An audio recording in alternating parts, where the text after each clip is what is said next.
أعوذ بالله من الشيطان الرجيم.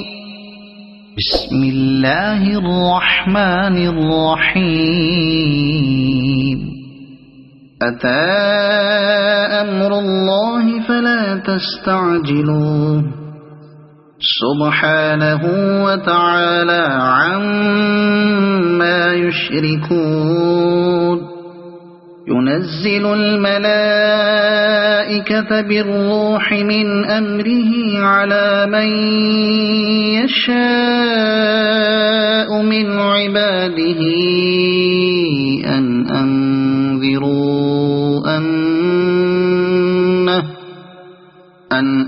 أنذروا أنه لا إله إلا أنا فاتقون. خلق السماوات والأرض بالحق تعالى عما يشركون. خلق الإنسان من نطفة فإذا هو خصيم مبين. والأنعام خلقها لكم فيها دفء ومنافع ومنها تأكلون. ولكم فيها جمال حين تريحون وحين تسرحون. وتحمل أثقالكم إلى بلد لم تكونوا بالغيه إلا بشق الأنفس إن ربكم لرؤوف رحيم. والخيل والبغال والحمير لتركبوها وزينة ويخلق ما لا تعلمون. وعلى الله قصد السبيل ومنها جائر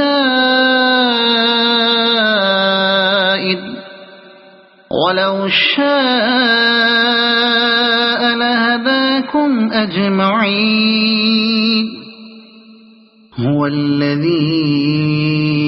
أنزل من السماء ماء لكم منه شراب ومنه شجر فيه تسيمون. ينبت لكم به الزرع والزيتون والنخيل والأعناب ومن كل الثمرات إن في ذلك لآية لقوم يتفكرون. وسخر لكم الليل والنهار والشمس والقمر والنجوم مسخرات بأمره إن في ذلك لآيات لقوم يعقلون. وما ذرأ لكم في الأرض مختلفا ألوانه إن في ذلك لآية لقوم يذكرون. وهو الذي سخر البحر لتأكلوا منه لحما طريا وتستخرجوا منه حلية تلبسونها وترى الفلك مواخر فيه ولتبتغوا من فضله ولعلكم تشكرون. وألقى في الأرض رواسي أن تميد بكم وأنهارا وسبلا لعلكم تهتدون. وعلامات وبالنجم هم يهتدون. أفمن يخلق كمن لا يخلق أفلا تذكرون وإن تعدوا نعمة الله لا تحصوها إن الله لغفور رحيم والله يعلم ما تسرون وما تعلنون والذين يدعون من دون الله لا يخلقون شيئا وهم يخلقون أموات غير أحياء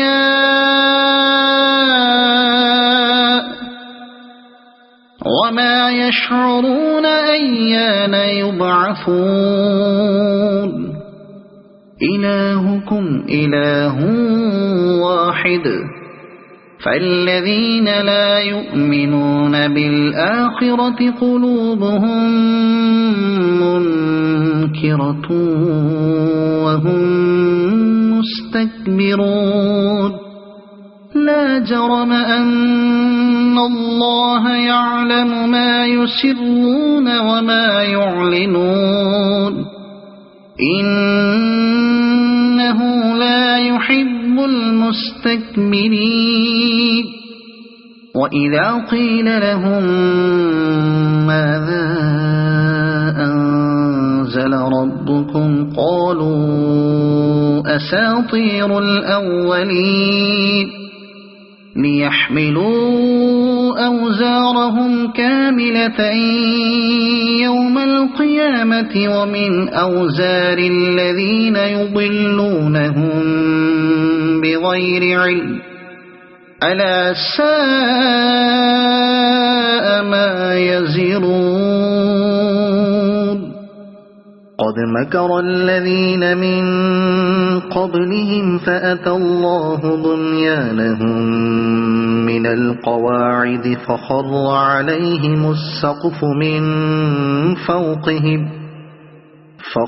عليهم السقف من فوقهم وأتاهم العذاب من حيث لا يشعرون ثم يوم القيامة يخزيهم ويقول أين شركائي الذين كنتم تشاقون فيهم قال الذين أوتوا العلم إن الخزي اليوم والسوء على الكافرين الذين تتوفاهم الملائكة ظالمي أنفسهم فألقوا السلم ما كنا نعمل من سوء بلى إن الله عليم بما كنتم تعملون فادخلوا أبواب جهنم خالدين فيها فلبئس مثوى المتكبرين وقيل للذين اتقوا ماذا أنزل ربكم قالوا خيرا للذين أحسنوا في هذه الدنيا حسنة ولدار الآخرة خير ولنعم دار المتقين جنات عدن يدخلونها تجري من تحتها الأنهار لهم فيها ما يشاءون كذلك يجزي الله المتقين الذين تتوفاهم الملائكة طيبين يقولون سلام عليكم ادخلوا الجنة بما كنتم تعملون هل ينظرون إلا أن تأتيهم الملائكة أو يأتي أمر ربك كذلك فعل الذين من قبلهم وما ظلمهم الله ولكن كانوا أنفسهم يظلمون فأصابهم سيئات ما عملوا وحاق بهم ما كانوا به يستهزئون وقال الذين أشركوا لو شاء الله ما عبدنا من دونه من شيء نحن ولا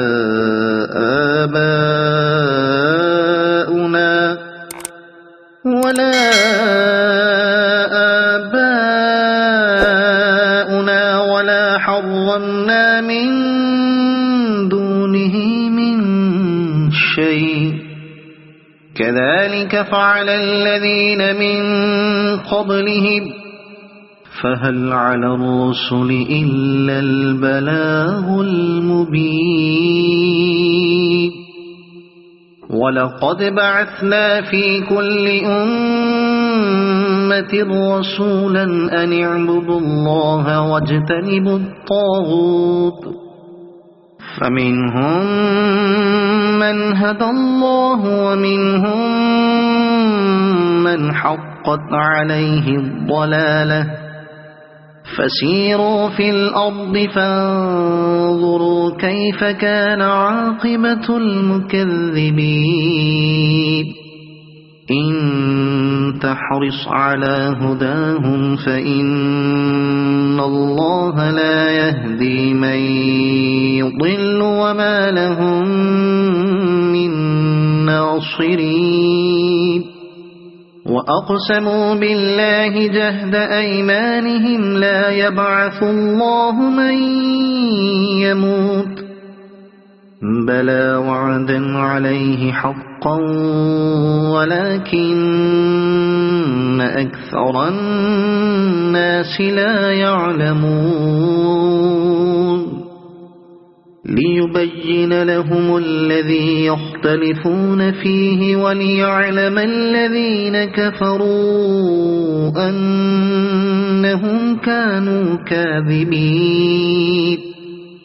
إنما قولنا لشيء إذا أردناه أن نقول له كن فيكون والذين هاجروا في الله من بعد ما ظلموا لنبوئنهم في الدنيا حسنة ولأجر الآخرة أكبر لو كانوا يعلمون الذين صبروا وعلى ربهم يتوكلون وما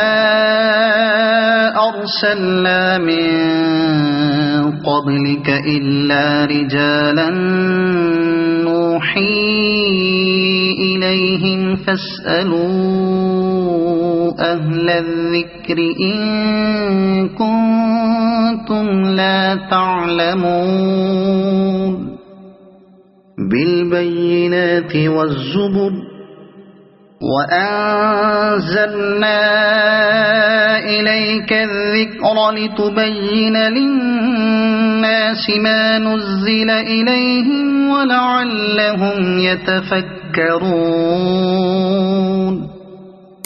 أفأمن الذين مكروا السيئات أن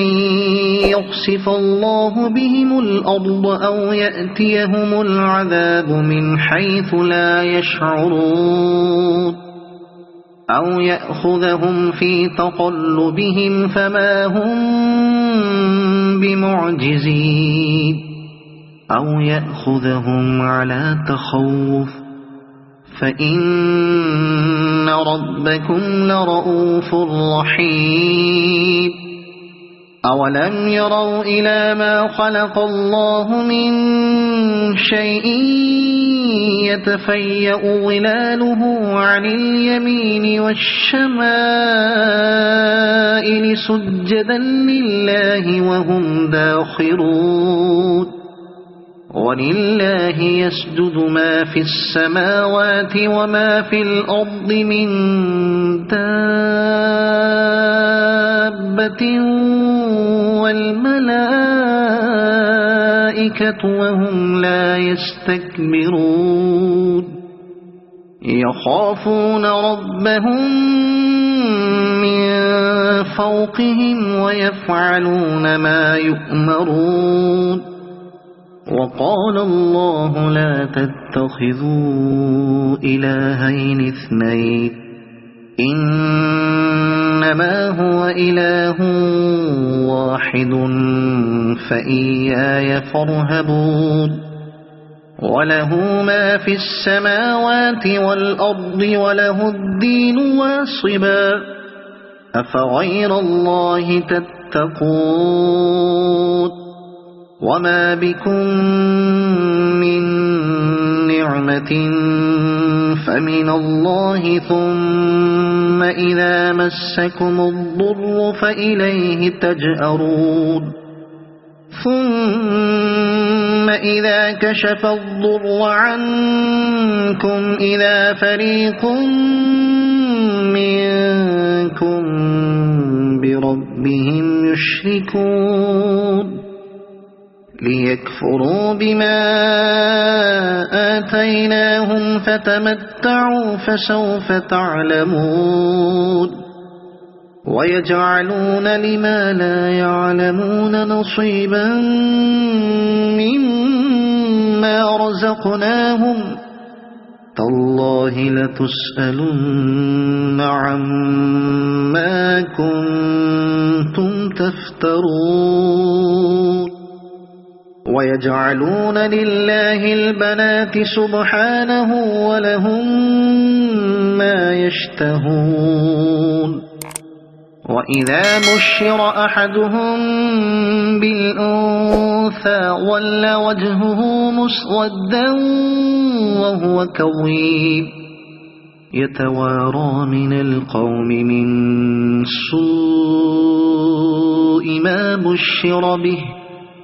أيمسكه على هون أم يدسه في التراب ألا ساء ما يحكمون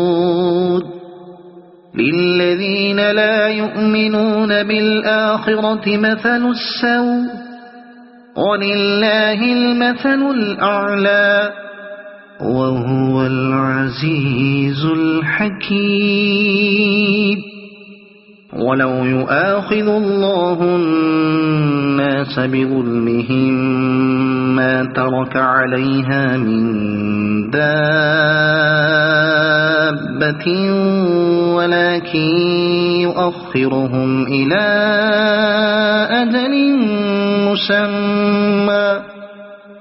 فإذا جاء أجلهم لا يستأخرون ساعة ولا يستقدمون ويجعلون لله ما يكرهون وتصف ألسنتهم الكذب أن لهم الحسنى لا جرم أن لهم النار وأنهم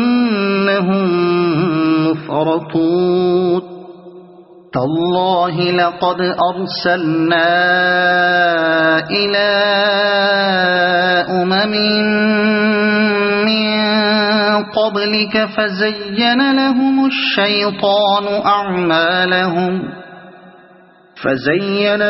الشيطان أعمالهم فهو وليهم اليوم ولهم عذاب أليم وما أنزلنا عليك الكتاب إلا لتبين لهم الذي اختلفوا فيه وهدى ورحمة لقوم يؤمنون والله أنزل من السماء ماء فأحيا به الأرض بعد موتها إن في ذلك لآية لقوم يسمعون وإن لكم في الأنعام لعبرة نسقيكم مما في بطونه من بين فرث ودم لبنا خالصا سائغا للشاربين ومن ثمرات النخيل والأعناب تتخذون منه سكرا ورزقا حسنا إن في ذلك لآية لقوم يعقلون وأوحى ربك إلى النحل أن اتخذي من الجبال بيوتا ومن الشجر ومما يعرشون ثم كلي من كل الثمرات فاسلكي سبل ربك ذللا يخرج من بطونها شراب مختلف ألوانه فيه شفاء للناس إن في ذلك لآية لقوم يتفكرون والله خلقكم ثم يتوفاكم ومنكم من يرد إلى أرذل العمر لكي لا يعلم بعد علم شيئا إن الله عليم قدير والله فضل بعضكم على بعض في الرزق فما الذين فضلوا براد رزقهم على ما ملكت أيمانهم فهم فيه سواء أفبنعمة الله يجحدون والله جعل لكم من أنفسكم أزواجا وجعل لكم من أزواجكم بنين وحفدة ورزقكم من الطيبات أفبالباطل يؤمنون وبنعمة الله هم يكفرون ويعبدون من دون الله ما لا يملك لهم رزقا من السماوات والأرض شيئا ولا يستطيعون فلا تضربوا لله الأمثال إن الله يعلم وأنتم لا تعلمون ضرب الله مثلا عبدا مملوكا لا يقدر على شيء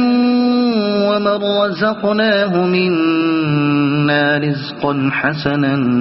فهو ينفق منه سرا وجهرا هل يستوون الحمد لله بل أكثرهم لا يعلمون وضرب الله مثلا الرجلين أحدهما أبكم لا يقدر على شيء وهو كل على مولاه أينما يوجهه لا يأتي بخير هل يستوي هو ومن يأمر بالعدل وهو على صراط مستقيم ولله غيب السماوات والأرض وما أمر الساعة إلا كلمح البصر أو هو أقرب إن الله على كل شيء قدير والله أخرجكم من بطون أمهاتكم لا تعلمون شيئا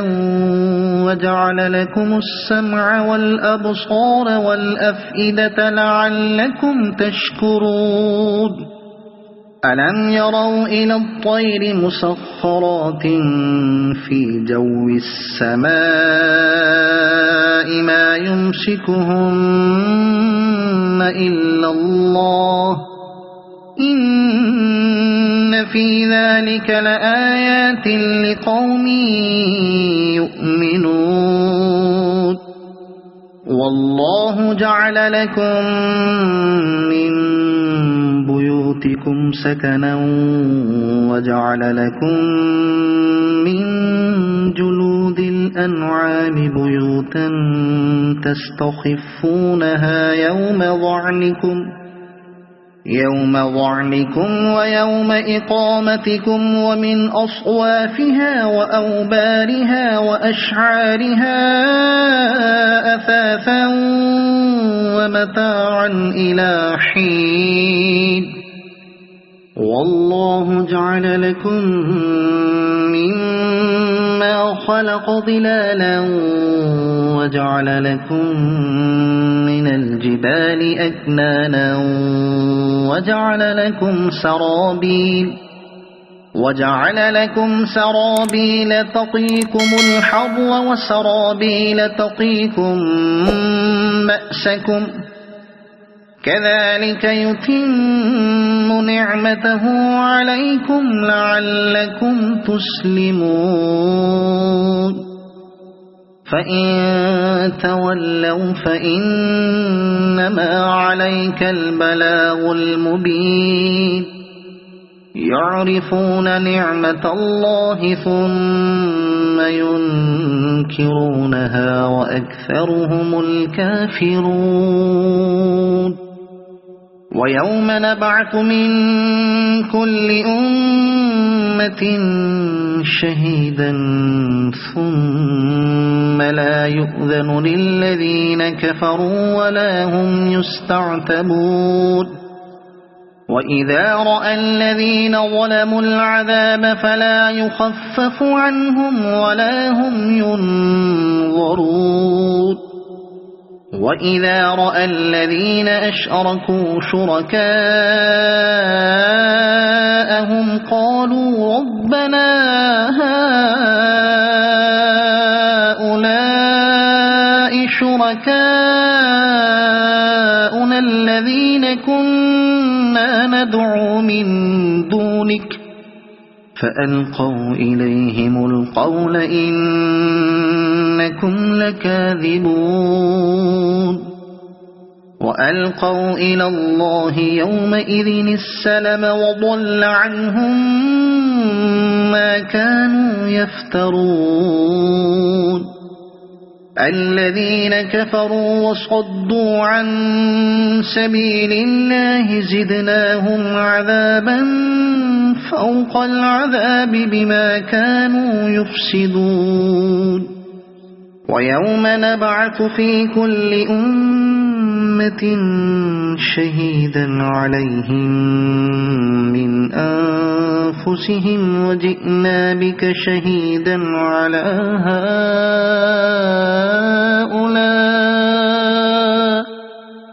ونزلنا عليك الكتاب تبيانا لكل شيء وهدى ورحمة وبشرى للمسلمين إن الله يأمر بالعدل والإحسان وإيتاء ذي القربى وينهى عن الفحشاء والمنكر والبغي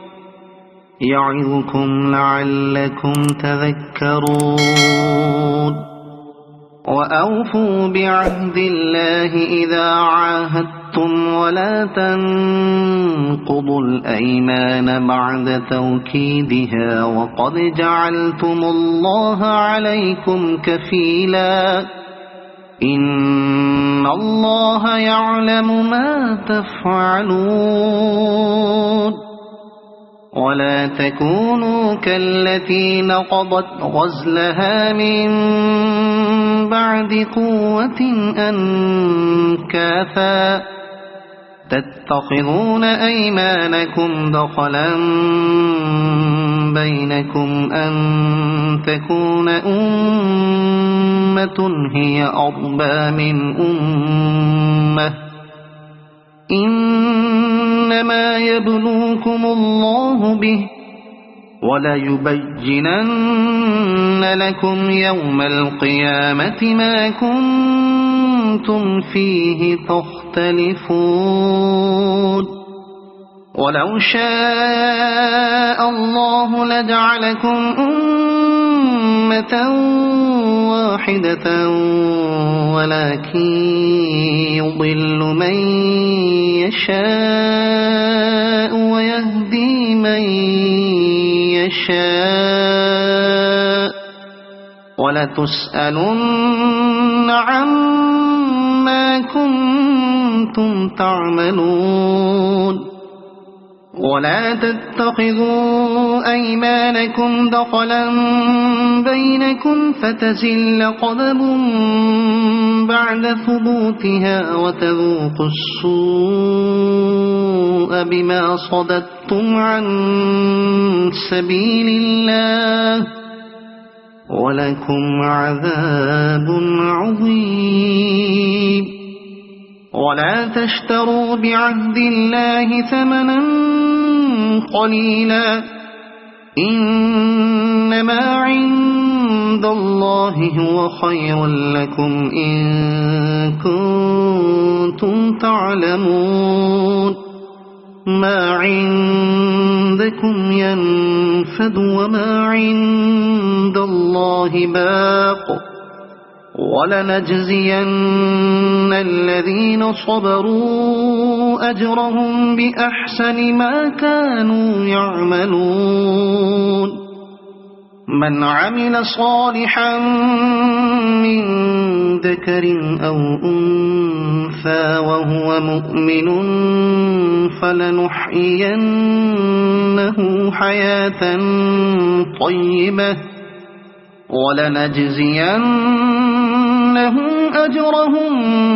بأحسن ما كانوا يعملون فإذا قرأت القرآن فاستعذ بالله من الشيطان الرجيم إنه ليس له سلطان على الذين آمنوا وعلى ربهم يتوكلون إنما سلطانه على الذين يتولونه والذين هم به مشركون وإذا بدلنا آية مكان آية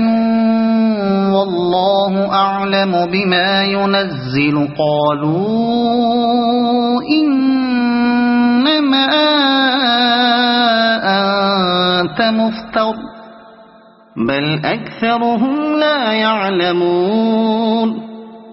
قل نزله روح القدس من ربك بالحق ليثبت الذين آمنوا وهدى وبشرى للمسلمين ولقد نعلم أنهم يقولون إنما يعلمه بشر لسان الذي يلحدون إليه أعجمي وهذا لسان عربي مبين إن الذين لا يؤمنون بآيات الله لا يهديهم الله ولهم عذاب أليم إن إنما يفتري الكذب الذين لا يؤمنون بآيات الله وأولئك هم الكاذبون. من كفر بالله من بعد إيمانه إلا من أكره وقلبه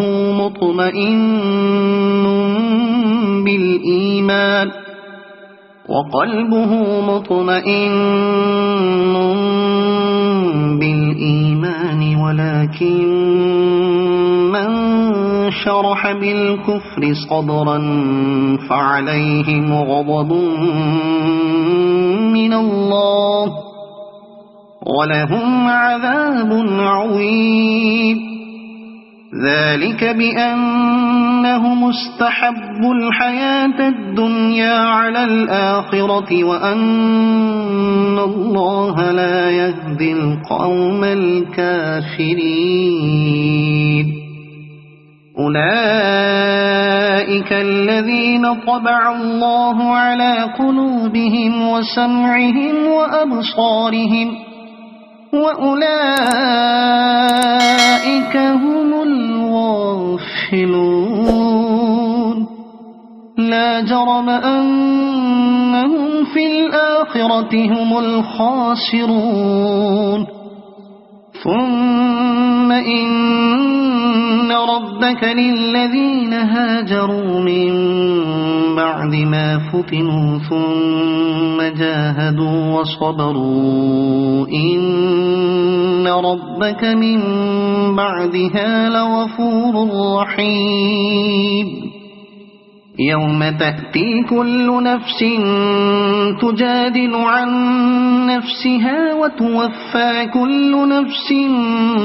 ما عملت وهم لا يظلمون. وضرب الله مثلا قرية كانت آمنة مطمئنة يأتيها رزقها رغدا من كل مكان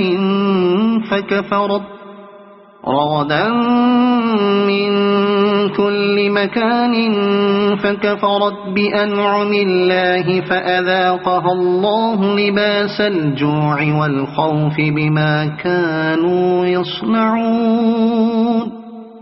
ولقد جاءهم رسول منهم فكذبوه فأخذهم العذاب وهم ظالمون. فكلوا مما رزقكم الله حلالا طيبا واشكروا نعمة الله إن كنتم إياه تعبدون. إنما حرم عليكم الميتة والدم ولحم الخنزير وما أهل لغير الله به فمن اضطر غير باغ ولا عاد فإن الله غفور رحيم. ولا تقولوا لما تصف ألسنتكم الكذب هذا حلال وهذا حرام لتفتروا على الله الكذب. إن الذين يفترون على الله الكذب لا يفلحون. متاع قليل ولهم عذاب أليم. وعلى الذين هادوا حرمنا ما قصصنا عليك من قبل وما ظلمناهم ولكن كانوا أنفسهم يظلمون. ثم إن ربك للذين عملوا السوء بجهالة ثم تابوا من بعد ذلك ثم تابوا من بعد ذلك وأصلحوا إن ربك من بعدها لغفور رحيم إن إبراهيم كان أمة قانتا لله حنيفا ولم يك من المشركين شاكرا لأنعمه اجتباه وهداه إلى صراط مستقيم وآتيناه في الدنيا حسنة وإنه في الآخرة لمن الصالحين ثم أوحينا إليك أن اتبع ملة إبراهيم حنيفا وما كان من المشركين إنما جعل السبت على الذين اختلفوا فيه